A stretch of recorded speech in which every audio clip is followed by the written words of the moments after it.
तर आज आहे तुळशीचे लग्न आणि त्यासाठी मला घरामध्ये खूप साफसफाई करायची आहे.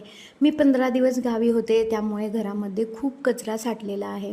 आता वरून तर घर क्लीन दिसते, परंतु सोफ्याखाली किंवा बेडच्या खाली एवढा कचरा जमा झालेला असतो. आज झाली लग्नांना सुरुवात. आज आहे तुलसी विवाह आणि मला घरातील साफसफाई करायची आहे. तर म्हटलं चला आज पण एकादश पण आहे, त्यामुळे मी निवांतच आहे. घरातील देवघराची साफसफाई वगैरे मी करायला घेतली. बाहेर खूप ऊन पडलेले आहे. देवघर मी तिथेच साफ करून सुकायला ठेवलेले आहे. आतमध्येही मला क्लिनिंग करायचे होते.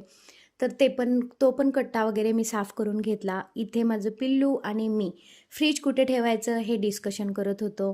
तर जे सामान आपल्याला जास्त लागत नाही ते पण मी आतमध्ये ठेवून टाकले आणि इथे देवपूजा करायला घेतली.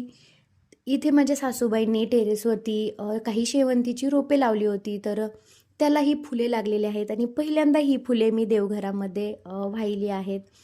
तर तुम्ही बघू शकता इथे माझी देवपूजा पण कंप्लीट झालेली आहे.